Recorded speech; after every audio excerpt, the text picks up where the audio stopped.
We back in this thing. Episode 171 of the TFW podcast. That's Freakin Wrestling. 3 the hard way. That is us. You guys know who we be. About this time, I am your favorite talker out here in these wrestling streets. Matt, joined by some of my favorite folks in the whole wide world. Rhodesia, Eshaun. Last week, he wanted to get right to it. He said, to hell with the foreplay. Rhodesia wants to get right to it this week. She want to get right to it. She don't even want to get down the foreplay. Rhodesia, I am going to hand it over to you. Our music's still playing right now. Shout out to the freaks out there, supporters of the pod. My birthday was this week. My birthday was on Tuesday. I'm celebrating for the next 2 days for that. Shout out to everybody that wished me a happy birthday. Love y'all. Appreciate y'all. But I think you got something particularly important on your mind. And it was a big topic. I've had a chance to be on Twitter as much as I would like to this past few days, but oh my, has this been a big topic of discussion. It's been a topic of discussion on our pod previously. We talked about it at length last episode.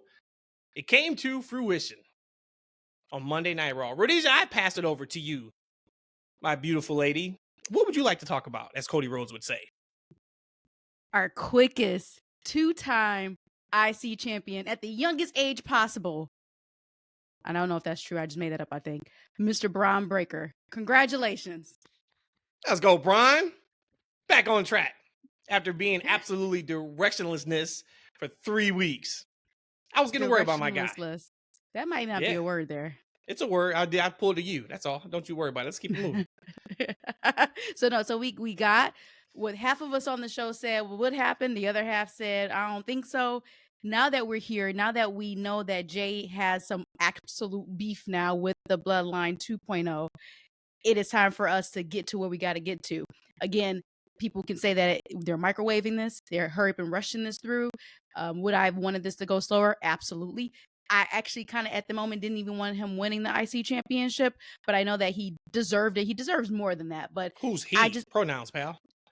We know who we talking about. We talking about Jey. I just said it. That's who the last he that I was referring to is Jey. So for me, I'm happy that we're here because now we're getting to like with Jey having to now join in maybe a non-traditional way, Roman, to now get his beat back or his beat down back from Bloodline 2.0. Now that we're here, do y'all see this actually happening now? Survivor Series, is it going to be War Games? Do you think it's too quick? Because we're talking about still a good 5 weeks out. What are your thoughts on it? We're here. Actually, I want to talk about SmackDown, so this ties right into that. Because Jey Uso popped up on SmackDown. And see, I was hoping, now from a fan of Jey Uso, one of my favorite wrestlers right now, that he will hold the title a little bit longer. But when it's all said and done, the armchair virtual booker in me knows all along this is the right call. I think I mentioned it pods ago that the Bloodline would probably come on Raw and cost Jey something, right? And so he cost him the championship, and it makes sense because now they can pull the IC title off of him and they can give it to Bron, and Bron can have, different stories with that belt because, Jey is going to be entangled, right? Is that the new word we use? Entangled with the Bloodline now. And man, when he popped up on SmackDown, like I wasn't really expecting him to come out. I don't know what I was doing at the time, but I think I was looking away or something like that, doing something multitasking, three-way tasking, third-way tasking, what we want to call it. I like three-way. Yeah, I'm trying to get me a Rhodesiaism in there somewhere. Let's go. First 5 minutes, I get it from both of y'all. I love it. Let's go. Yes, let's man. Go. Yeah, let's go. But when that music hit, I'm like, oh snap! I had to stop what I was doing. Like it's Portman TV. I had to see what I was doing. And I got out there, and I'm putting my hands in the air. I'm rocking back and forth. You know what I'm saying? I call Ian down there. Ian see the TV. He go, ooh, and he waving back and forth too. Like, you know what I'm saying? We started getting hype up in there, man. He came down there, and what a segment he had with the Bloodline. And like, in a really good part of the segment, I really enjoyed it was, he like, yeah, man, like, why you had to go get Tama and Tonga? And he's like, yeah, it's like, why you had to get Jacobs? The reason why we stay away from you is like, if you keep looking at me like that, I'm gonna put my hands on you, right? And it's like, he walked over, looked at him in his eye. Jacob had, was giving him the stink eye, and they had eyes locked, which was another great moment. So from that moment on, I knew like, all right, they're going to show up on Raw, and they're going to cost this man the title, and that's what happened. So You mentioned I that. think we all knew this was going to come down to this. But what's up? No, you mentioned what you just said about Jay talking to Jacob. Like, why are you looking at me like that? Out of my entire, what they've been in WWE 14 years, I think they said, I have never, ever felt that much passion from Jay, even when he You felt won that? the championship, You than when felt he that? told Jacob, dude, stop looking at me. Why are Hey, you looking at me like that? we heard that before, right? We heard that before in life, right? Like, Yep. I don't know, it was a playground at school or something. But man, like that was just a great segment that led to another, really good segment. And then we saw, Brian and Jacob like eyes, right, on Raw. So they teasing something for later on, man. So kudos to them. I mean, we knew Raw Games was gonna come. Like, right? And we ain't heard from Sammy in quite a bit. So we got Sammy coming pretty soon, right, Matt? So, all right, let's rewind it a little bit. With Friday on SmackDown, Jey Uso. My God, by God, that reaction was ridiculous. And as much as we've talked on this podcast surrounding wanting more for Jey, getting more for Jey, wanting him to be more than the Yeet Man, as you just heard, damn, was that incredible. Now, part of it, of course, was it was a surprise too, but you can't go against that reaction. And the thing that made it so special to me in regards to just shows how over he is. And this is why anybody that has an issue with Jey Uso losing the title, I'm hopefully going to calm your worries, okay, on this podcast. We're going to calm it. We're going to stroke it down just a little bit because WWE know what they have in Jey Uso. I don't mind. Stroke it down a little bit. I don't mind. This man has had that same version, some semblance of that song for 7+ years. And he's never had a reaction like that. He's gotten those type of reactions consistently over the last 4 or 5 months. Started in Paris and it kind of has continued since. They gave him the Intercontinental Championship, in my opinion, as a, hey, this is something you've always wanted. Let's do this for you. You have done everything that we've asked you to, plus more. You are a top name on the Raw brand, blah, blah, et cetera, et cetera. Because you could tell, seriously, in those 3 weeks, Bron didn't have the title. It was kind of like, all right, what we doing with Bron? It literally felt like he is just now in no man's land. He's back on course. And that's really, really important. We know reports came out months ago that when they hit Netflix, he is somebody they're going to put the show on his shoulders, and he's going to be that next part of the next generation. Bron Breakker we're talking about right now. Okay. So you got to make sure that that's there. Jey Uso does not need the Intercontinental Championship. It was great he had it. Yes. Would we as Jey Uso fans love to see him with it longer? Yes. We as Jey Uso fans, would we love to see him having a world title shot at some point and winning it? Yes. He's not going to need it. When Roman Reigns gives him that, well, whatever you want to say, whatever that is, it's not passing of the torch. The cosign, when Roman Reigns says yeet for the first time and that place explodes, he is going to be in a bigger position at that time than he is when he had the Intercontinental Championship. Just like on SmackDown when the three of them were backstage and Jey forgot he was supposed to be pissed off at Jimmy and he had that big smile on his face. And then Roman's right there looking at him and now he's, he frowns. All three of those guys were bigger and are bigger in this moment than they all were 6 months ago. And I don't care, Roman had the championship for 4 years. He has not gotten the type of crowd reactions that he is getting right now in the last 4 years. He hasn't. He's bigger right now than he was then. Same thing with Jimmy. Same thing with Jey. When they figure out what this looks like, and they being Bloodline 1.0, of getting together and Jey finally decides to come aboard, that's going to be a moment in time, which is bigger than anything that Jey has done so far. So I am super excited for that. What I do want to talk about is Solo and how Solo went from Hey, man, Solo struggling a little bit. We talked about that in August around SummerSlam time. To him being incredible the last 7 to 10 days on WWE TV. He knocked it out of the park on SmackDown. He knocked it out of the park on Raw. He's been fantastic from a comedic perspective. He also did a really good job of carrying his part of his promos on SmackDown, particularly the one with Roman Reigns. When he told Roman, you need to acknowledge me, they went through that whole thing. We've all saw it. And when Roman barked back at him, I think the line he said was, or you're going to do what? And Solo said, there he is. Yep. There you are. You haven't changed yet. And I don't want to stop you there, but dog, did I felt it too. I'm like, oh my God, is Roman still a bad guy? Like, is he just trying to, what I've been calling Cody kind of Homelander, is Roman doing the same thing? Because I felt Solo call him out on that. Boy. Yes. And that's something that I don't think a lot of people are maybe talking about, that particular part of this story. Solo's perspective is, you really don't care about anything but like the power in this. You really don't care about the family piece. You only want what you want, and you don't care about anybody else. Even down to Roman's facial expression when he said, and there he is. Roman kind of had a look on his face like, damn, you kind of right. So that means Jey Uso is still right. Like, that is the part of this that I'm excited about. Are they microwaving it? It feels like it. But I said a couple days ago, it only feels like it because we're in the Triple H era of storytelling and where everything takes 6 months to 9 months. If this was not the Bloodline story and this was not the Triple H era, we'd be like, oh man, this is taking too long. We can't wait till some Survivor Series gets here. Where now it's kind of like, damn, they're kind of going a little bit faster than what I would want. But they're on course now. I thought a month ago they weren't. I came out here and said, I don't think we're getting Bloodline versus Bloodline. Well, we're here and we are going to get that.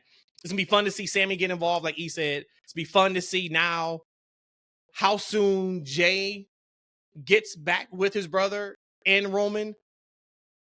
Because is that enough? Like, was 2.0 cost him the Intercontinental Championship enough to where now just next week he just says, yeet, I'm down? Do they got to do more conversation with him? That's the part I'm excited about. I had tweeted out Friday night, like, Bloodline Cinema is back. Because it is. I was in hog heaven on Friday night, just watching them again and this incredible just storytelling. And they just made so many like matchups. So we got Solo and Jacob. That's going to have to happen. They haven't gotten there yet, but that's going to have to happen. But we got Jey and Jacob, to E's point on Monday, which we got to talk about when we get there. Bron and Jacob, that face-off. The crowd was feeling it too. That was a top 3 crowd reaction on Monday night. All you got to do is listen to the crowd. They tell you exactly what's working, what's not working. Raquel's not working right now. Crowd was dead as a doorknob when she was in that ring. They got to figure out her character. It's not clicking right now at all. At all, it's not working with her. But when they had Bron and Jacob face to face, and the crowd just started, they kept coming until they went crazy for it. I was like, damn, that was smart. And damn, what a main event caliber match that's going to be whenever that happens. But that was done on purpose. And I wouldn't be surprised if it was done just to gauge, to see where are we? Like, like where are we with both of these guys? Is that something that the fans gravitate to? Because that moment would still have been big if it wasn't for that crowd reaction. But that crowd reacting the way it did, it made it a big deal. And it just goes back to what we always talk about on this podcast. Presentation, stories. That face-to-face got a bigger reaction than some people's matches that are incredible. Some people's promos that are incredible. It's not about that. You got to set it up and make it a big deal. And they did that. Kudos to WWE for that. But overall, yeah, I'm here for it. Jey doesn't need that title anymore. And he's going to be a bigger deal coming out of and going into Survivor Series than he was before he won the championship and while he had the championship. I want to walk back a little bit about the Jey doesn't need the championship. At this very moment, maybe not, right? Because there's a storyline coming. But the great thing about Jay, is that people care and they want to see him on top. They want to see him with the championship, right? They want to see him as one of the all-time greats, hold and go, defending. And you got to say kudos to WWE and Jey Uso for bringing that kind of emotion out in the crowd, right? Because I remember, like I said, at Rumble, a couple years ago, we sat on our hands and we didn't care about none of them jokers coming out of there, right? I don't remember it. And that's the important part that I think that sometimes, like we gloss over, right? That these people care about these people winning matches and going down a certain road. And that's exactly what you want as a storyteller. You want people to feel for the protagonist, right? When they have the struggles and the dips and the downs, things of that nature. So for people who feel a certain type of way, well, goddamn it, you supposed to. Yep. Like, where you should be mad that your guy lost the championship and you want to see him back on top. So when he gets there, it's going to be a jubilation again, right? Like with my guy Cody. Like right now, I still going to stand on it that 39 was a terrible finish. But you know what, man? 40 happened. We passed that, dude. It was I'm standing on that. That was a horrible. That was like incredible. The worst WrestleMania finish that I've ever seen. We would never got to 40, finish, but if that happened, man. We wouldn't have got to 40 if Rock can get his big ass head in the way of my championship main event. But digressing back to Jay, like, you know what I'm saying? Like, and this is what I was telling you guys before. You guys had concerns on Jey Uso and like what he was doing, right? We just kind of going up with the yeet. I'm like, man, look, it's working. It's clicking. And so for people to kind of feel something, that's great. And you know what? Now the great thing about people feeling something for Jay, they feel a certain type of way for the Bloodline and Jacob for costing their guy the championship, right? That's going to add a little extra heat onto this potential feud coming up. So I think that's wonderful, right? And then going back to and then just real quick, right there. You talked about our thoughts on Jay and our worries about the yeet piece. It was never about, for me anyway, I can't speak for Rhodesia. For me, it was never about me thinking he was yeeting too much. It was that he was dumbing down who he was. You guys talked about starting the podcast, that line he gave to Jacob. That was the Jey Uso that I missed. That was the Jey Uso that became a great promo guy throughout that Bloodline story, because he would have his real emotion come out. And when he was going with the yeet, it was just the yeet. And I'm just like, damn, man, there's so much more to that. Of course, still yeet, but don't make that the entire thing. But so, you know what you got to do, though? Just like in sales, man, you got to train people. You got to train them to get a certain reaction, right? And you got to start simple. Like, right? Like, hey, AEW fans say that people be WWE spoon feed their fans. Oh man, that's all they say. Wait, hold on. Oh, that's all they say. Hey, so now we're training. Hey, listen. I'm gonna call it our take a nap segment when we talk about AEW towards the end of the show. Because I assume people stop listening when we get to that part. Well, we can talk about that to the night segment. But I ain't gonna be here at that time. But the thing is, listen, you gotta like me and Bully talk about, kids, keep it simple, stupid. You gotta dumb it down, right? Like every time he does a yeet, they react. Like, right? They instantly react. So when Jey Uso has things to say, they're already prone to react to something he says. It don't necessarily have to even be the yeet at this point. Like, right? He come out and say whatever he got to say. If it's in that same cadence that he would normally put a yeet, they ready, right? And they're listening. And they're focused on the TV screen. I told you, that's ingenious. Like, he can come out there and cut these street promos all he want. He would have never got over to where he was unless he actually added an element of crowd reaction to what he's doing. Period. Like, and not everybody can be like the characters sell. Jay became a character, and now he can grow that into something else. And that's what he's doing. But he's always going to have that yeet, and he got the crowd. What do we call it? The crowd. What is it? Participation. He got all that into his act. You need that as a top guy. He has it, and he can ride with it. Now he can expand upon that, and I hope we're going to see that into this next feud. So, and going back to something you said, it's time to get serious now. Yep. Something you said, but it's time to get serious now. Yeah. Something you say like, all right, does he immediately join up? Right? I don't think so. I think you're going to see, when they eventually unite, it's going to be like, yo, we got a common enemy. Because at this point, Jay got to respond. Like, right? To who? Got to respond to who? To Bloodline, or got to respond to Roman? Oh, he got to respond to the Bloodline. They're the one who came and Okay. cost him his championship, right? Right. Okay. Like this was his dream. He ain't got to win the world championship. He wanted to be an IC championship. These dudes cost him his dream.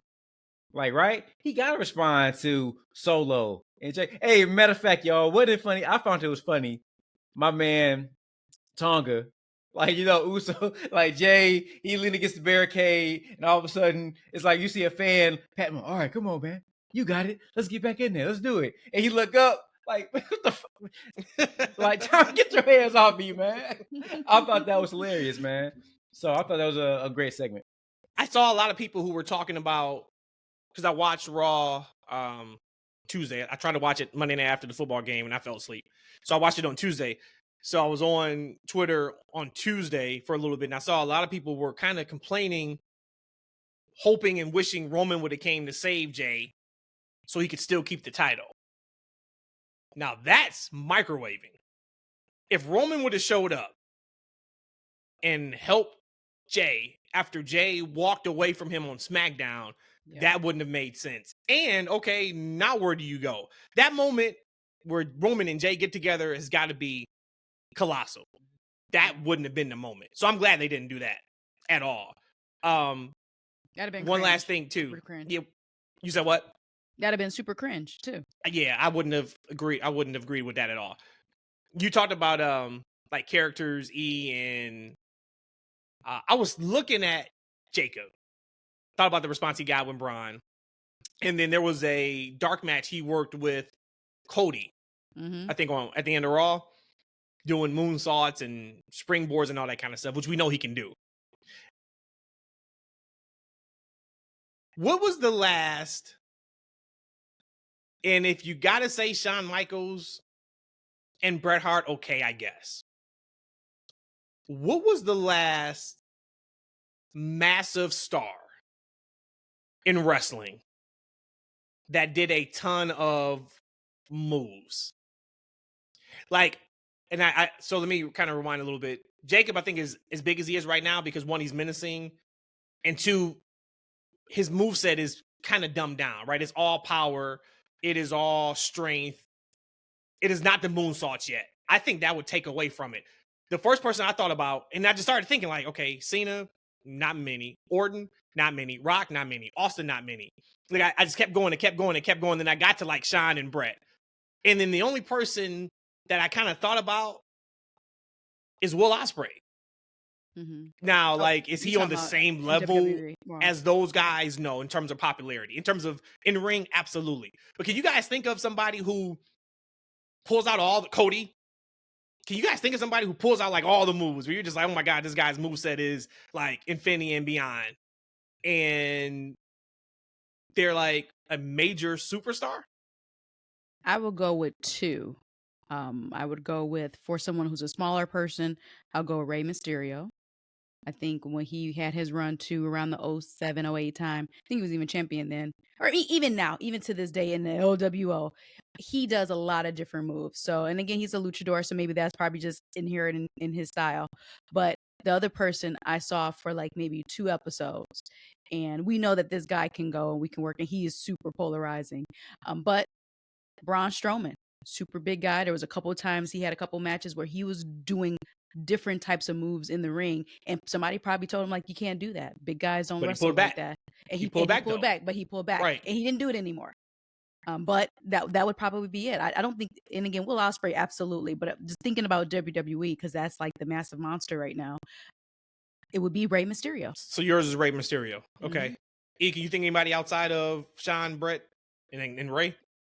Man, Rhodesia, going back with your Rey, man, I wouldn't count him only because I saw him in WCW. I know you didn't get a chance to see that version of Rey, but man, like, yo, if y'all actually had some time, Rhodesia, and you watch like Rey from WCW, like, and especially his first year he was there, this was it dude 96, 97? Crazy. Like, yeah, like 95, 96. Yeah, 96, 90, probably 96. Was he like a champion there, a world champion at that time there? No. So he just came in. So he's a cruiserweight. Yeah. And so And it was like hella every skinny. Monday. So they started the show. It was either him and Psychosis, him and Juventud, him and La Parca. Man, It was like they Juventud. always put the cruiserweights in like that first match, and you would just be watching like what like And he was it was like video like game. he was like video game, and he's doing this like they're I don't want to say like their low end show. Used to come on Saturday. What was the name of it? It was Saturday night. You talking about Worldwide, WCW Worldwide. Yeah. So this is like their WWF Heat. No, Right, or right. it's like they rampage, like their rampage. Or like Rampage. That's, Yeah, that's like better, Rampage. like more Yeah. current for people, right? It's like Yep. Rampage. Man, and Ray's out there wrestling like he's on pay-per-view. He doing like I'm telling you, like if you watch like Rhodesia, if you watch Ray back in that era and compare him to that era you just mentioned, and then especially now, man, he's like nowhere near the same wrestler. So like I just seen him do, and he had to because he got older, and I think the injuries is like again he's doing all these crazy things in the ring, and it takes a toll on your body after a while, right? Mhm. So the answer, oh, and going to Will Ospreay, I don't count the guys in AEW, because they wrestle a different style there. Like I'm sure if he was in WWF, they would tell him to pull some of his shit back. Mm-hmm. They will allow him to be spectacular because you think about like a Seth Rollins, for instance. Like Seth Rollins, they had to like, yo, you need to calm down a little bit. Like Seth Rollins we see is Sasha Tyler Banks. Black. Jinx, I was just about Same to say thing. Sasha. Remember, they had Yep. to tell her like you are working need these to house stop. shows as if they're NXT takeovers. You got to pull that back because you're going to kill your career. So yeah, And for sure. Which and like I remember back then too. Like she used to, I hate to say, she used to miss a lot of her moves, right? Like and kind of badly sometimes. Like she would get kind of injured. So I think she needed to kind of pull back a little bit. But in the current era, Mm-hmm. you know, it might sound funny, but I might say maybe Cody because he has a lot of signature moves. Like right, you think about like John Cena, he had the 5 moves of doom, and you know, Randy has a couple of his moves. Like Cody has quite a few, like the little slingshot, you know, RKO that he does, and he has Okay. like the disaster kick, and you know, he has like his little bionic elbow combo. He has quite a few, but I wouldn't say that he's a guy who has a lot of moves either. Maybe because he spreads them out in the course of the match. Yeah, I guess And if at the you're end of the talking day, about spoon- if you it's the spoon less feeding is people more. too. I was just about to say that. Like, Yeah, I have my favorite. This person is top guy, top gal. I want to be able to feel like I could do all their moves. So if it's something like a little elbow drop, you know, if it's 2 to 4 moves, that's I'm gonna pop for. You're doing what you call it? Roman did was a crucifixion. What is it called? I don't know what the move is called. You can't do those moves at home. You know, you could do an elbow drop or a leg drop. You could do the dusty elbow slap when you hit the mat. Like those kind of things. I think when you're a big star, you can't have a lot of those moves in the WWE, in that monster. So I think the as more you males, have, probably as right? males. Females, Yeah. you can think about Charlotte, think about Bianca, Mhm. think about Io. Who else? I mean, hell, we won't even get on the NXT yet. Those girls Mhm. balls to the wall every single match. Yeah, But I it was won't kind call of just them like the yet. males I kind of thought about. And I was like, wow, that's interesting though. Yeah. That's interesting. What else? What else? So we kind of broke down the Bloodline stuff. We're all here for it. We're excited for it, of course. Looking forward to how they go to the next chapter, even though it does feel like it's been microwaved a little bit. But now they may be able to slow down because they got Saudi coming up next Saturday, which we know none of them are involved in Saudi, and then you are heading home to Survivor Series for the next 5 weeks or whatever it is. So they got 5 full weeks to kind of tell the story, put even more heat on everybody. Because like I said, we got to get Sammy involved. So if it's Sammy, that'd be 4-on-4, right? Sammy, Jay, Jimmy, Roman. Mhm. Yeah, that's 4. So Yep. I'm here for Well, it. you mentioned as far as moving on, I guess we gotta say goodbye and au revoir to Miss Samantha Irvin. Man, She's gonna be missed for many different reasons. But regardless of the reason, I think everybody will agree that she made her stand as a ring announcer. I mean, you look at some of the greats you had to think. Of course, he's probably going to be my favorite of all times, but you get somebody like Samantha Irvin, who would have ever thunk?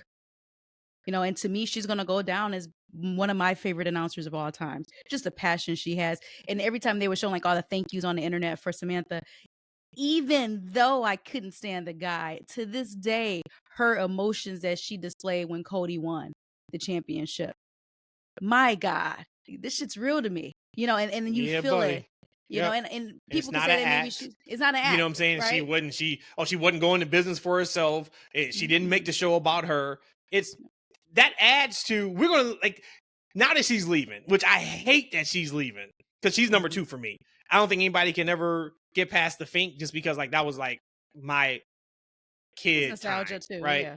But if you think about now that she's gone, we're gonna look back at her cause in even more reverence, because wrestling fans, I think we even talked about this maybe on the pod, or maybe I was talking about it not on the pod, but we kind of have revisionist history where everything was great. Unless it was really, really bad. We think, oh, that was great. Oh, that was great. Samantha is going to be even better when we don't have her. When you think about that Cody call, when you think about what she did with Chelsea Green, and all those little things, it's like, man, like, it sucks. But now too, it makes sense a little bit more maybe why even more Ricochet left. If he knew Samantha was not going to stay with WWE, that probably was even more of him like, okay, well, I'm really not going to have ties here to WWE. Let me go and do what I want to do and be where I want to be and kind of mold myself into what I think I can be. And I love how people were just saying she gave her notice hours before Raw started, but Lillian Garcia was backstage. Like, come on, man. And then I'm glad Samantha, she tweeted out there months in advance, she gave notice. So they knew. But it's even like that. I saw some people saying like, oh my God, look, she gave notice that same day. How the hell would she give notice that day? And then Lillian is there. And it's like, no. But hey, E, you go ahead and give your thoughts about Samantha. But I also want to make sure you give your thoughts about Lillian Garcia, my good man. E wasn't feeling Lillian on Raw. And I tried to shoot her some bail. And I'm like, dude, give her a couple weeks, man. E wasn't having that. E was hard on the legend Lillian Garcia. E, you wanna defend yourself? Sometimes I just want to send a private text and it be private, right? Sometimes, oh, man. like, you know, like when I don't want to. This, you know, I feel like sometimes on this show is like having sex with a woman and she videotaped it, put it on the internet. That's what I feel like we do a lot of times on this show. But these sex we need to get paid then. No, we correlate that's what I feel like. To this. Man, Cold World. All right, so you didn't say that, even though I know you said it. But yeah, you definitely said it. That's like it's the violation, right? I feel like the violation. You feel violated? Yeah, but we know. But yeah, I just keep it real though. I'm actually. She sounded very nervous. I'm coming out there. She was, and and I was surprised from a vet because she had been calling Raw. She's almost the voice of the Attitude Era in a lot of ways. Like, right, she called a lot of major moments and matches. Yeah. I know she's been on the game for a number of years now. But I was just surprised that in her first night back, she kind of almost, I don't say seemed like a rookie, but she almost seemed like a rookie. And that was surprising to me. And I'm not even comparing her with her to Samantha Irvin, right? Like, I'm not even going to do that. I just felt like, you know, somebody of her stature will kind of come out there almost like it's riding the bike. Yeah, and I'm going to give her, I said let's give her 3 weeks, 3 to 4 weeks. I was like, let's revisit this at Survivor Series by the time that rolls around. But I felt it. Her first call, she stumbled over her words. I think she called somebody by the wrong name. She said containment. Yeah, and you could hear the shaking in her voice. She was nervous, man. But like, she's my I appreciate that nervousness because that tells me you care. Exactly. But I wouldn't have expected that. I would not have expected her to sound like that. Yeah, because she had been done. I mean, she's done WrestleManias. Like, she sung the national anthem 9/11 show on SmackDown. Like, she's done, top of the top. But I also think part of that too, E, I do wonder if some of that is she knows the shoes she has to fill. Yep. And I do wonder if some of that is that too. But you know what? Here's the thing about that though. Like, that's still surprising. Because again, she had been doing it for almost 2 decades, I believe. Yeah. Like at least over 10 years, right? She did again cause a major moment. So you will feel like she will have the confidence to her, like, okay, Samantha did her thing, but I've done my thing. My record stands for itself, and I'm good at what I do. I'm so good at what I do. They call me back to do it again. Like, right? So, you mentioned like, let's see how she said does in 3 weeks, and I said no, but like, because you know what? Because of why? See, I didn't even share that part. Because the part isn't how she's going to sound like in 3 months. I'm surprised she sounded like that on Monday. Like, right, given her history, her experience, her pedigree, like she's not Samantha Irvin, but goddamn, she's Lillian Garcia. Right. Hey, maybe she did just get the notice. Maybe Samantha it was that day. Her 2 weeks notice. 2 weeks. Maybe they called her that day, right? They say, Lillian, we in town. We need you to. Here's all the names of everybody who's going to be in the ring tonight that you got to announce. Here's their bill. This is where they're from. You got to remember everything. I did think about that though, because they don't use cue cards and things like that in WWE. I did think about that. Like, man, if she hasn't been keeping up with the product, and say they made this official in the last like 7 days or so, because we don't know that part. I'm like, oh, I'll be nervous too. Yep. And it's her first time calling without Triple H in there, so I'm sure she's not used to that. If you make a mistake, it's kind of okay. Oh, you mean with Vince? You're talking about Vince? Yeah, Vince was there. Yeah. Yep. Because who's that in AEW? Is it Tom Phillips? Tom somebody? Whoever the ring announcer is. Justin Roberts. Justin Roberts. He'll be in there with cards. So, and again, I'm not. He don't play around. He keep them the cards. Dapper Yapper. Yeah. He keep them cards on him. And I can respect that. I mean, you don't want to mess somebody's name up. That's probably one of the worst things. Is a title match and the person botches your name. But she's a professional. Like I said, when I heard her say containment, I laughed only because, dude, we're human. We know Lillian Garcia, her resume speaks for herself. And again, she's a singer, she's a performer. So like for me, I'm like, that's part of the game. And like you said, Matt, it's real. And that's who she is. So it's real to her. And it felt good. It felt good even with her messing up the words. It still felt good hearing her voice. Yeah, I'm glad to have her back. If anybody was going to step in after Samantha, I'm glad it's her. But whatever Samantha's got going on, I'm here for it. Of course, I'm still a fan of hers. I'll support in whatever way I can. If it's a music piece, Ricochet came out and said she's not going to AEW. WWE, it feels like that's not the thing. She's got outside things she wants to do. She left because she didn't have a lot of time with her daughter I think, and then just family. And now with Ricochet, of course, being gone, that's even less time she'd have. So she made her, you talk about not wearing out your welcome. I mean, damn. Like, I don't think there's anybody who with common sense who wanted her to be gone. So kudos. She was the soundtrack for the last 3 years or so. So I'm happy that we got that. Did y'all see? I know I brought up Vince. There was another lawsuit. No. Today, I haven't had a chance to even look at it, but it was a lawsuit filed today by former WWF ring boys against WWE, TKO, Vince McMahon, and Linda McMahon. It says the survivors, John Doe 1 through 5, were known within WWE as ring boys, underage boys hired by the organization's ringside announcer and ring crew to assist with errands and other tasks in preparation for WWE's wrestling shows. The underage ring boys were groomed, exploited, and sexually abused by Phillips and targeted children from broken homes. All right, I don't have to read any more of that. Jesus Christ, man. More and more comes out from just how nasty people are. I don't want to touch that. But no. If you got to rest in piss, rest in piss. What else? What else is going on? I do want to touch on probably the hot topic for today. They've been having the internet going crazy, and it's Mania. So today, the first pre-sale of 2 pre-sales of special packages and 2 nights, this and that all came out. I'm not going to belabor the cost and how expensive it is and people remortgaging their homes. Told y'all. I told y'all. I said it. I still didn't expect it to be that price. Said it. I told y'all when they came out in that conference call. And basically they said, hey, we aren't pricing our tickets high enough if they're selling out this quickly. And I said, as fans, it sucks. As WWE and as the health of business, it's incredible. But for fans, it sucks. I personally have gone through this when I had Piston season tickets, and I had Lion season tickets. I saw the shift. As soon as they started getting good, prices go up. Now, shout out to Dwayne, my cousin Dwayne. we were able to get tickets today. Everybody was at work. We had to maneuver things, and it was crazy. Today was a crazy day, but we were able to get tickets, so we will be there in Vegas. But I saw a lot of people who were tripping about the prices. Now, some of that is for show. And the reason why I say that is because when we got tickets, so we skipped last year's WrestleMania. We didn't go to Philly, but we went when we went to LA, when it was in LA.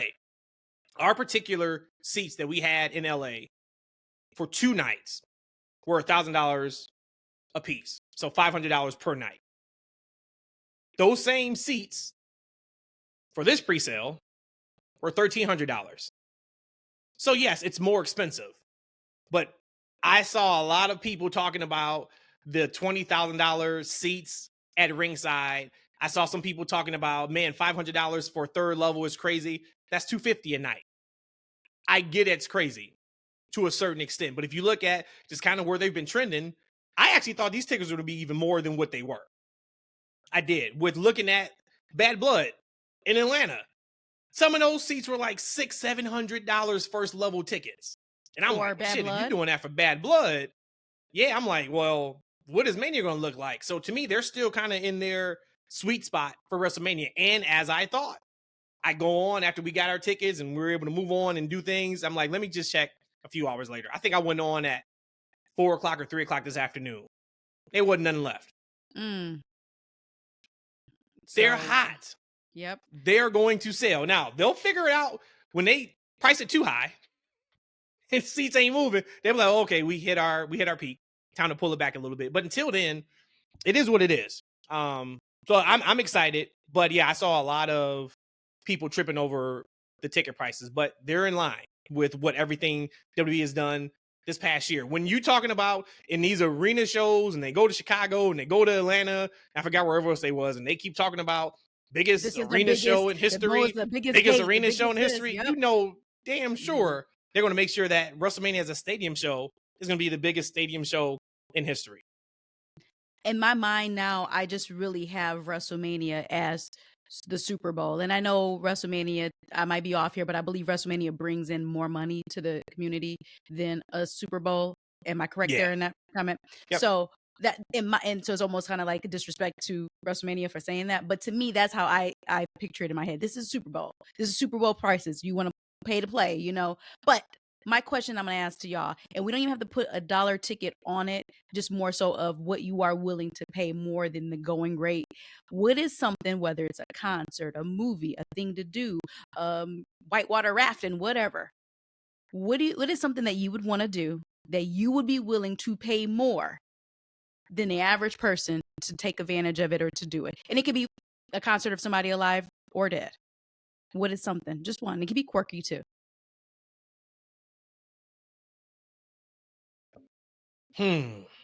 Something more. I mean, well, of course, for me, it'd be Michael Jackson. If I could somehow see Michael Jackson in concert, he's the only artist that I have not seen to this day that I've wanted to see that I haven't seen multiple times. I've seen everybody else you can think of but him. That would be it for me. What would you spend more than retail price for? Gladly. To be able to do, experience, see. I don't want to see nobody, to be honest with y'all. So experience. Say a modded character or whatever. I don't want to disrespect the modding situation. I would say if it was, I would say I would probably indulge in my hobbies, right? Like I've spent, so back when the Xbox and PS5 inflation days, when it was hard to get one. Now, I actually got a PS5 regular price. I got it through Sony Direct. But as a PC video gamer, it was hard to get these graphics cards at this time, so I can kind of run my mods and run my games at the highest level. So yeah, I had to spend a little extra money on. So probably I would say on my PC gaming thing, that's probably my most fun thing to do. I've had to, and I will pay a little extra to get what I want. I mean, like you were talking about crazy prices. So we talk about like I'm not gonna like. So for me with WrestleMania, like I'm not spending $3,000. I mean, I'm just good. Like the experience isn't worth it for me. Like I'm fine with watching it at home, to be honest with y'all. Now, however, I've spent probably a couple grand or more on my PC setup. I probably spend probably a couple $1,000s a year on maintaining it, so I can continue to perform at the level that I like. So my personal advice, I see value in like my hobbies that I like. Right now Right. is really PC gaming, but So you're running the highest, right? Like you got everything maxed. Is there, because like when you PC gamers, it's hard to kind of keep up a lot of times. That's why I've never gotten into PC gaming, because I know like if I ever opened up Pandora's box, I'd be sitting here mortgaging my house to keep up with the latest and greatest, and I do not want to do that. So I'm fine with console. But like right now, are you running like the best you could run? so I currently have a 4080, which is the second best graphics card you can get. The highest would be like a 4090. Now, the 4090 is like double the price. Now, I would get the 4090 if so. Like the difference in performance isn't worth double the price to me for what I do. Like so, the biggest games I play are going to be the WWE 2K games, and so I can run that max with that card. And then like the other games I play, like I play a lot of CRPGs, and again, those are like lesser detail. So it runs fine. Now, let me tell you, if WWE 2K didn't run at the highest ultra settings with everything maxed out at the 4080, I would say absolutely right? buy the 4090. Like, right, if I couldn't do what I wanted to do, I'll go to that platform with no regard. Absolutely. And it's so funny too, because like when you talk about like hobbies and such, when you get to a certain level, you got to be careful when you hit that level, because there's no turning back. Right? Like, so with you and your PC, you are never going to be able to run just a mid-tier PC. Like, you are always going to have a top-of-the-line PC. For me, it's like audio and video. Like, with the TVs that I buy, the speakers that I buy, you hit a particular point, and this is where the kicker is. When you upgrade, you are never going to get your value. It is a complete law of diminishing returns. Because to what you just said, right? Like, man, that card is double the price. I'm not getting double the performance. I may get a 10% bump, but man, I need that. I need that 10% bump. And so it's just funny when you, whatever that is, when you just continue in your hobby and like you start spending money and you get invested, it's like, well, you're going to hit that part. And I think for us, honestly, WrestleMania is at that moment now, where if you look at the dollars that we're spending to go,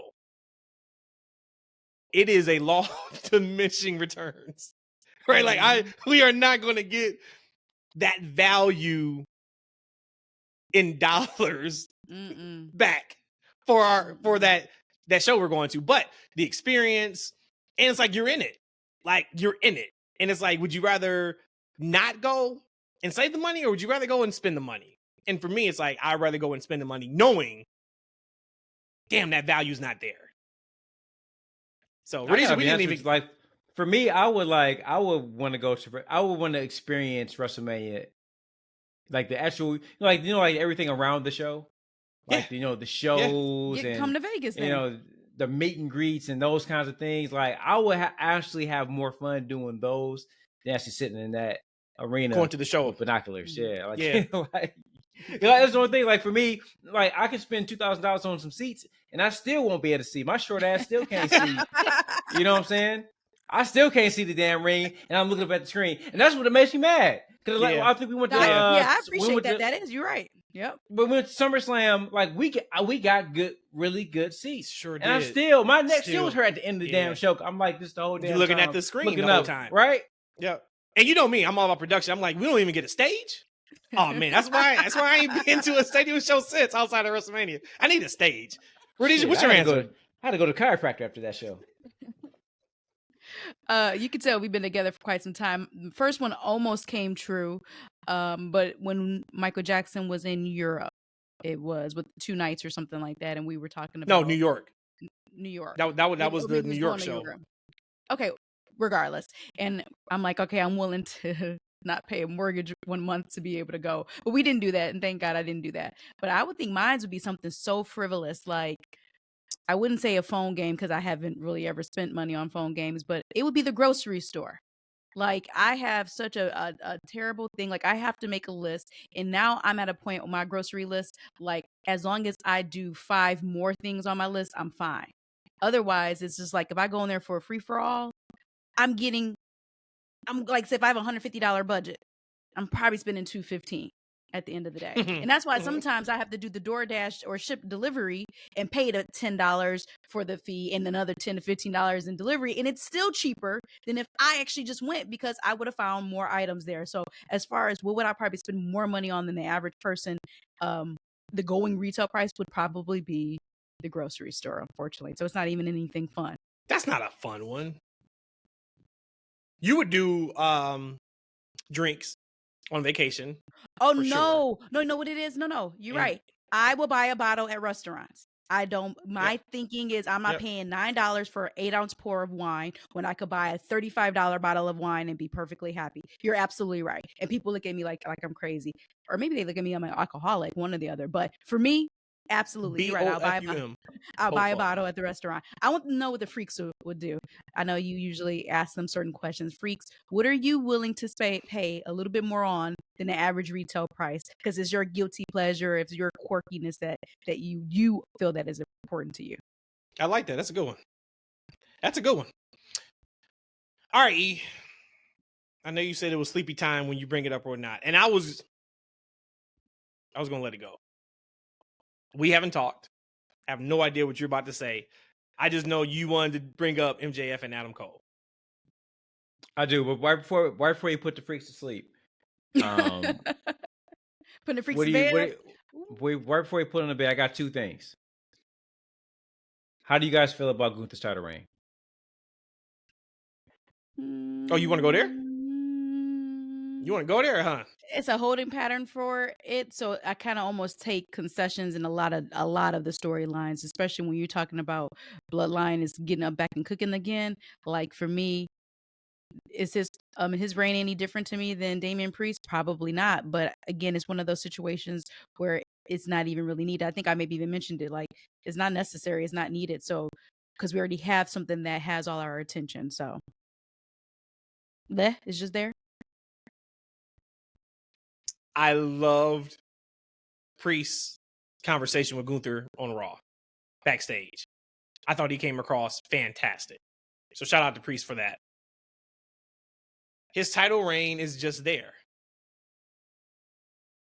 That's it. It's just there. He had a match with Orton in his home country, which I thought was really good. He had the Sammy match, and that's kind of it. Like I said, Gunther, which is a kind of a positive right now in WWE. The champions don't wrestle on television, right? They wrestle on house shows and PLEs. It's kind of the same conversation we had with Cody. We're kind of like, his reign right now is just there. He's in that holding pattern until Mania season comes. I don't know what Gunther's holding pattern is, but really, as much as WWE's doing great stuff, we could probably pick apart their title reigns. The same way you ask about Gunther I could ask about Liv Morgan. I could go in on the Liv Morgan one. I don't know if we have time for that. If y'all even if you want to ask your second question or have your second thought, but I hate it. I hate it because I told you I'm a little borderline feminist. I hate the fact that this whole title reign has been about a man.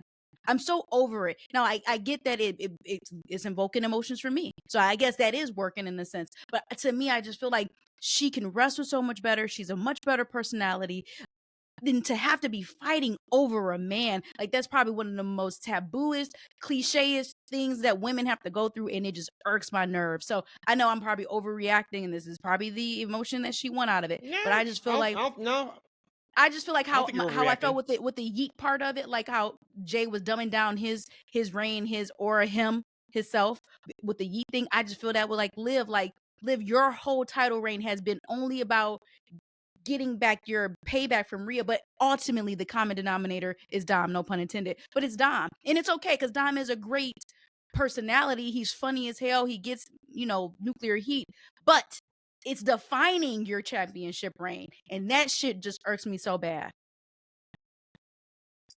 When I think of Liv, actually, I see her. I can see the story is that she's been using these people to get something the whole time. She's being petty to get at Rhea. I think it's ultimately what the whole Dom thing was. There was a segment where like Dom put his arm around her and she was talking. She knocked his hand off her shoulder, and she kept talking and got serious, right? Like I can see the world to where she's probably just be using this dude like he's just a plaything for her. She has like a heater. I said along like man, like she's too small a girl to be able to stand toe to toe with Rhea. Now you mentioned earlier that Raquel is just kind of there. I don't think they've been doing kind of favors because she's a heater and she's cold. Like they like Rhea's running through her heater. Like them. right? Yes. Like when we get Sleepy Time Boo Boo, talking about AEW, we talk about Camille. I think I knew what you were saying. Like they're not doing Camille any favors as a heater, right? They're not doing Raquel any favors either because like Rhea keeps running through her ass, right? Yeah. But the thing about Liv versus Gunther, like she has a consistent presence, consistent mic time, like right. She has they gave her a heater. She got a boy toy, and that's what he is at this point. Like the focus is her and not him. Like these things are like around her. They're like window dressing for Liv, right? And kind of was like I feel like that's what Carmelo needs on SmackDown. He needs like some window dressing, and they have that with Liv. Almost to the point to where I don't know if she loses the championship to Rhea anytime soon. They might continue this whole thing with her being a champion, having the heater and the whole dominant thing, or they could go the other way and actually eventually have Liv and Raquel challenge the tag team champions because they don't have anybody else. At least Liv and Raquel will be somebody with some charisma, and you actually care about to challenge some girls because there's nobody in that division right now. But going to Gunther, like I asked that question because like the Cody haters online talked about Cody's reign. Like Cody's done a lot in this since he's had a championship. He's had multiple feuds. He's defended on multiple champions, on multiple PLEs. Whereas Gunther, on the other hand, he just pops up on the show, gives like a quick smug promo, and then he's gone. Like, right? You think about on a 3-hour show, when they have a 3-hour show, he'll pop up for a few minutes, talk a little bit, and then he out. Like, right? He's had the title match against Randy Orton, but he's had a very lackluster title reign. Like, I'm very surprised, but at the same time, I guess the big dogs that are on Raw, Punk, ding, ding, ding, Drew, Seth, they're actually involved in things outside of him, right? So he doesn't have anybody to touch on to. So that maybe contribute to it, but I haven't really heard people talk about Gunther's lackluster rank. It has been very lackluster. Because he won it at SummerSlam, right? Was it SummerSlam? No, he won it. I thought at Money in the Bank, right? Or am I off? No, because Gunther. No, we talking about no. That was before. It was SummerSlam. It was Gunther and Priest because Finn cost him the match. So he won it in August, September, October.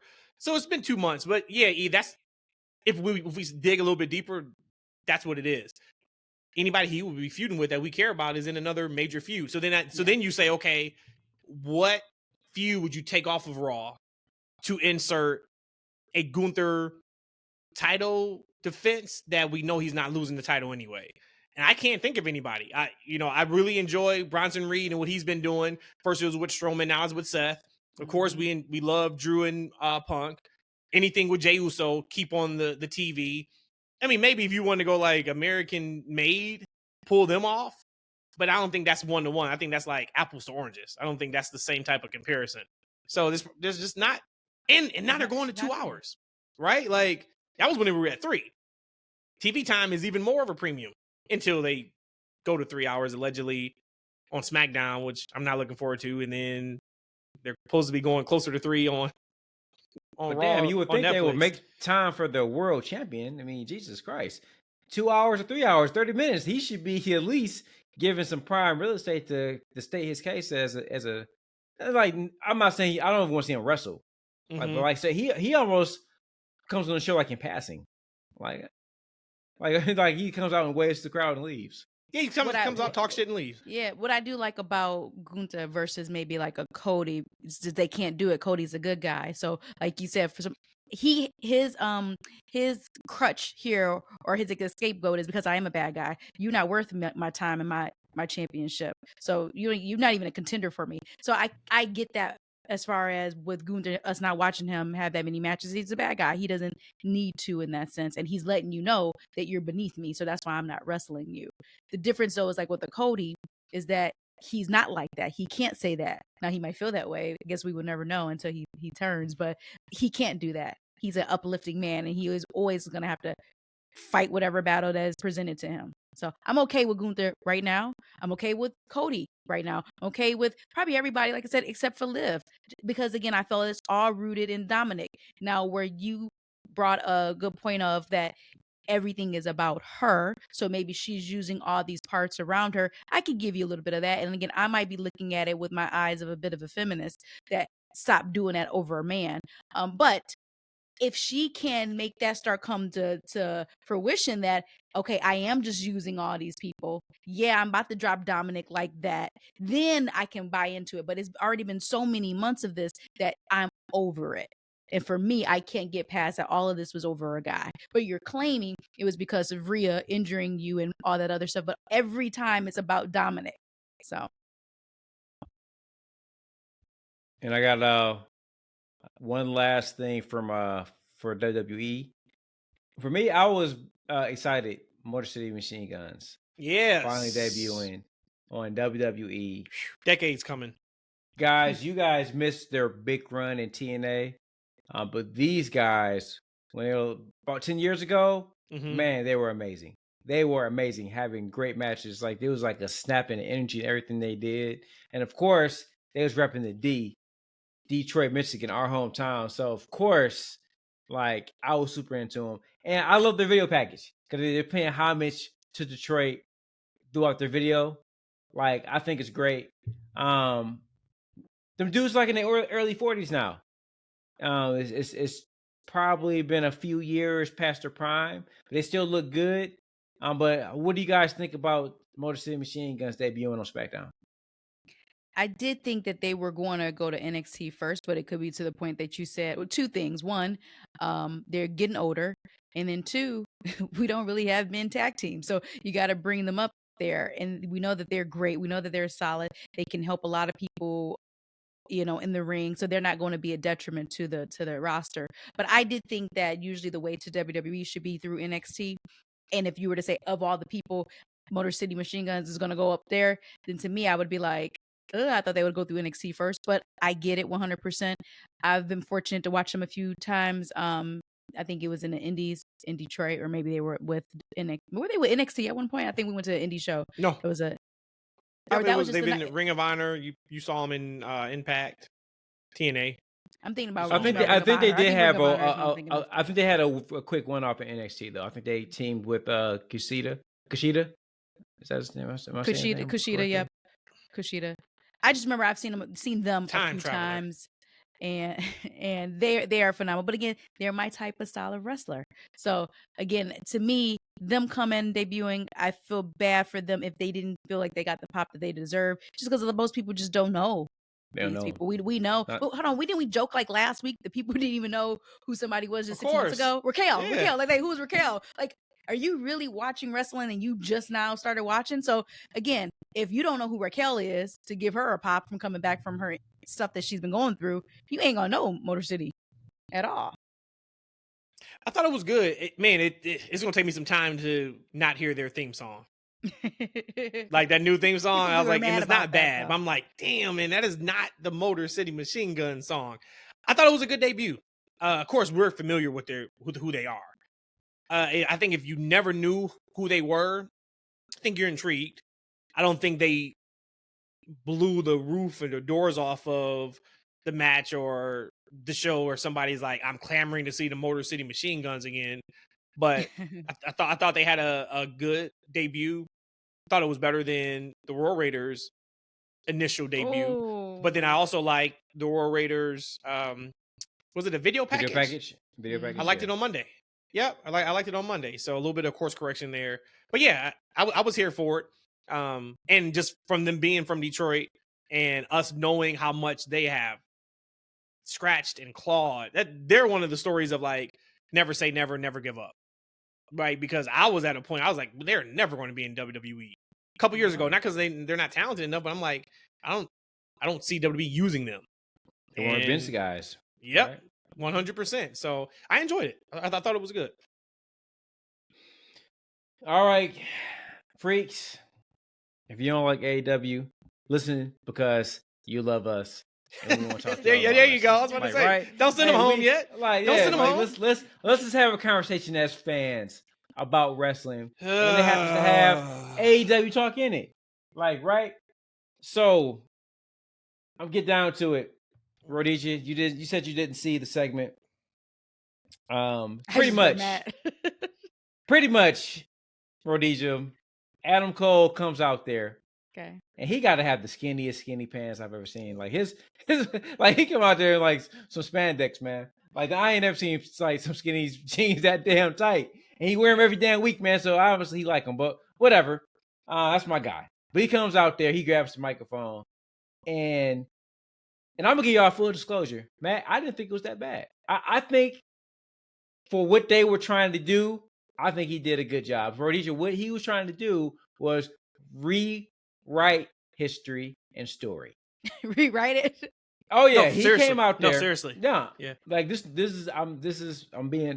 saying with a smile, but I got to, right? Because it's funny. He came out there and he's trying to make it seem like he's the good guy in this. Everything that he did to MJF, the devil storyline, he did that because MJF deserved it.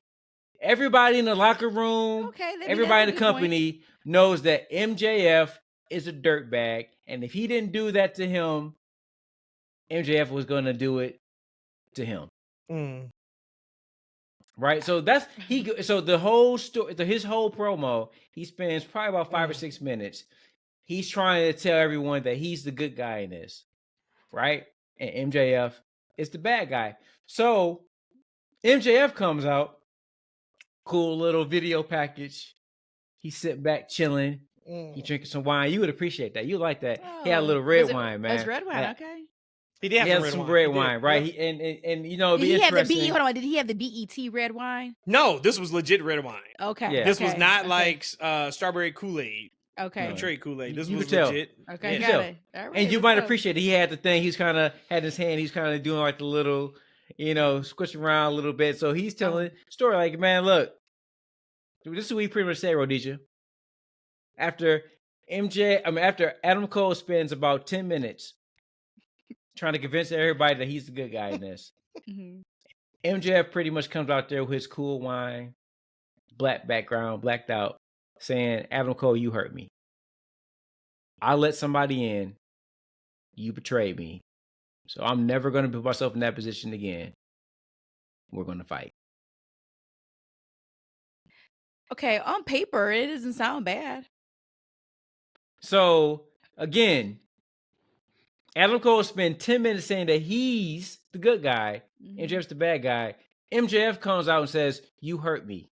I'll let you in. I thought we were friends. I'm never going to let somebody do that again. Oh, okay, this is the bad guy who got betrayed. Like, right? And you hurt this man. But you said he's letting you right? know. No, he's sitting Be a satellite. Be a satellite, drinking his wine. That's a Hill thing to do, though. Come on. Being satellite, that's a Hill thing to do. It's a Hill thing to say that you were hurt by your best friend. That was your biggest storyline in the company, so everybody saw it, and they know what happened. And they know what happened, and they know exactly what he's saying is correct.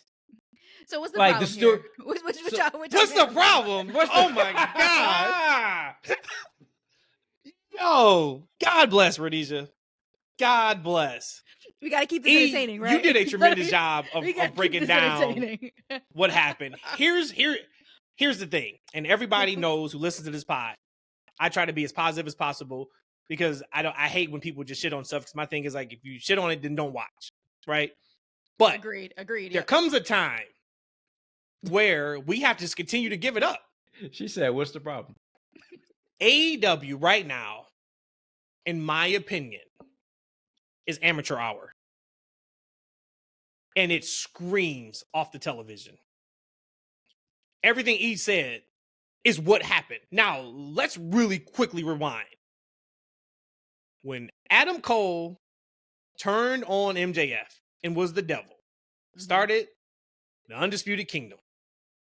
MJF was out, injured, came back.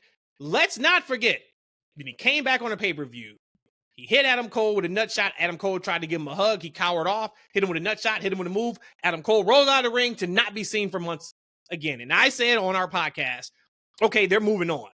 That was a write-off. That was the end of the story.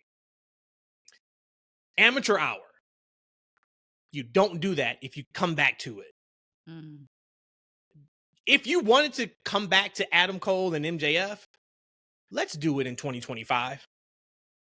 That should not be in any world the first storyline for Adam Cole against MJF when everybody knows Adam Cole turned on MJF. And you can go on somewhere with I turned on him before he turned on me. I had to be the devil to match the devil.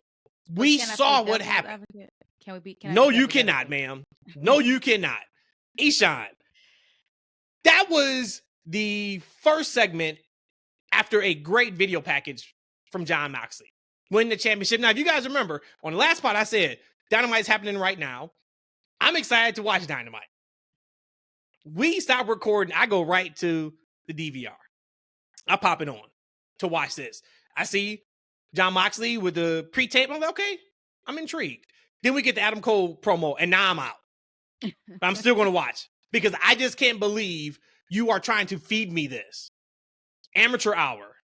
Adam Cole goes to walk away. You hear somebody scream, Adam.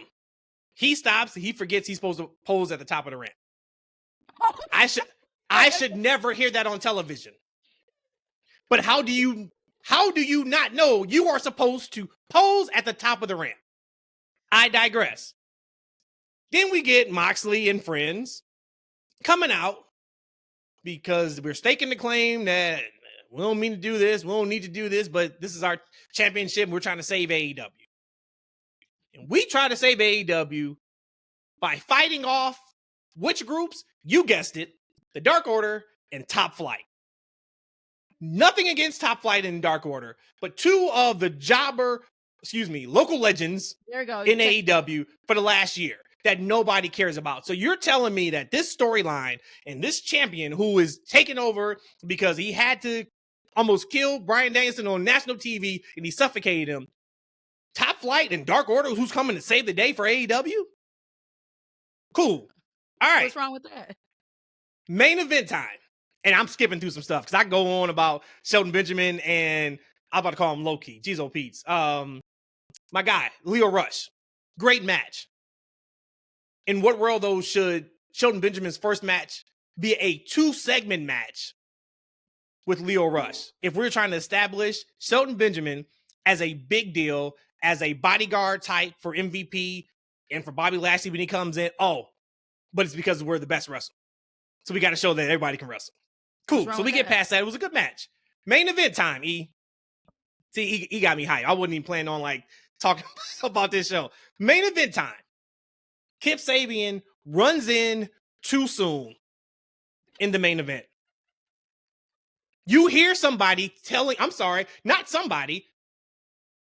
the wrestlers tell Kip, not now. So now Kip is standing out there. Hangman Page is out there. He's got to figure this out. Amateur Hour. How this continues to happen boggles my mind. Now, when AEW first started, you could overlook any of these issues because we were getting what we wanted. I said when we went to All Out, which I enjoyed that show live, I said I enjoyed that show more because I didn't hear the commentary. I think the commentary is lifeless. I think they go through the motions. I don't mean to cut you off, but I would agree. Just watching them sitting kind of behind them there at All Out, it almost felt like it was 3-4 different people in different scenarios, like not even in the same room, touching shoulder to shoulders with each other. Like there was no synergy with them. And again, I didn't hear how it sounded on the call, but next to each other, you're supposed to feel something. It emotion, turn around, talking to each other. Yes. You look at Cole. I make fun of Cole something. every show. Cole standing up. Cole, sit down. Yep. Sit down, Cole. Right? Yep. That's not AEW.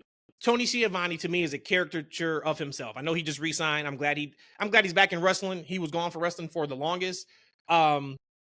He is a caricature of himself. it's the inflection of his voice because I'm supposed to inflect my voice right now, not because I'm actually excited about what I'm seeing. It's just they're just missing a lot to me. That crowd last week was popping not because they were into what they were into. They were popping because that's what I'm supposed to do. And it's been like that for a long time with AEW. You think that's fair to say that, chance. Yes. You think that's fair? You don't yes. think so? Okay. Anybody go back and watch last Dynamite and watch when FTR comes out and just watch the reaction they get from the crowd. Those people are cheering because FTR are faces, not because they're into FTR. Those guys, I can't remember their name. The runners. The guys who had the old school gimmick. I can't remember their name because I don't really watch Collision. I would say FTR. They received one of the most organic pops on the entire show.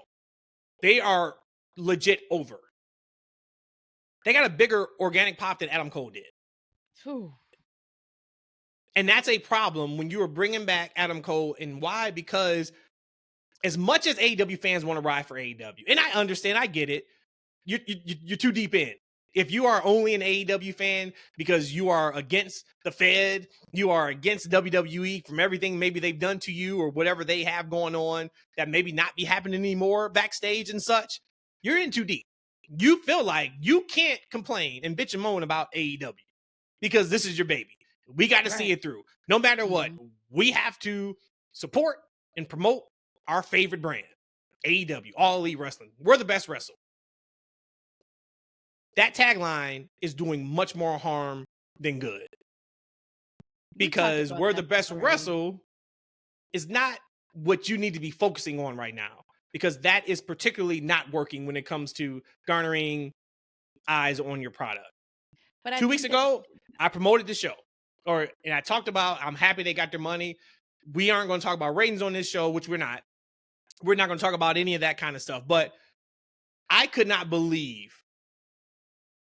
the show they put on after retiring, in quotation marks, Bryan Danielson. That was what they put out there. I do want to just mention the two things about where the best wrestle. I have absolutely no problem whatsoever with them using that tagline. I absolutely love it. Like when I talk about it, I've told somebody before in my day job about AEW, and then I've said too, like it's like WWE and then there's AEW, we're the best wrestle. Of course, I pop my own stuff, and they don't understand what I mean by that. But it's okay for that because it's a brand. It is okay for you to put that out there and say it over and over and over and over again to regurgitate it. I am 100% okay with it. Also, you mentioned about when I was trying to say, let me be the devil, play devil's advocate here. When you talk, you want to be the Adam Cole in this story? Yeah, but here's the thing: we know already that we already know that when AEW is killing it, you have MJF at the top. Well, that's all they're doing. You said we shouldn't have seen this until 2025. You're right. I get it. But when you know that you have a star and you know that when this person's on TV, you get the eyeballs on the product, you get the excitement on the product. Hell, you retired Bryan Danielson. So all you have left at that point is somebody like Moxley and MJF. It's okay. I'm completely okay with it. But I do agree. I feel like what you said about it being amateur hour, it might be a little bit disrespectful because I think the amateur part is kind of a negative connotation there. But I agree with it. And that's why when I do watch AEW now, I don't trip in the slightest. Because one, these people are on TV, and at the end of the day, it's where the best wrestle. So. All right, I'm wrapping the show. I'm over it. I'm past it. Follow us. Please. On Twitter. That's Evan W. Follow us on YouTube. That's Freakin' Wrestling. Comment, subscribe, do all that beautifulness. Instagram, we're there too. That's Evan W. Shout out Eric. My guy Eric, he hit me up too. He said, hey, I'm not really the best at it, but I can try my hand. I was like, man, we were just joking. We just appreciate you. We appreciate everybody. So we appreciate and love everybody that listens and supports the movement that is the TFW podcast, best kept secret in wrestling podcast. We out of here, man. I tried not to get in my tangents. He set me up and then he left. Yeah, he left. He set me up and left. You see, he planted the seed and you took the bait. Sure did. But here I am to represent AEW. It's not that bad. AEW is not that bad. We just got something that's 10 times better. Again, we talk about the BET Kool-Aid wine. versus probably whatever MJF was drinking on. That's just the difference. It's levels to this. It's levels, right? It is. It is. And they are not where they need to be overall. But I hope anybody who watches and they enjoy it, because once again, there are different options out there. We out here, y'all. Love y'all. We will see you again next week for another fun-filled episode of That's Freakin' Wrestling. Peace.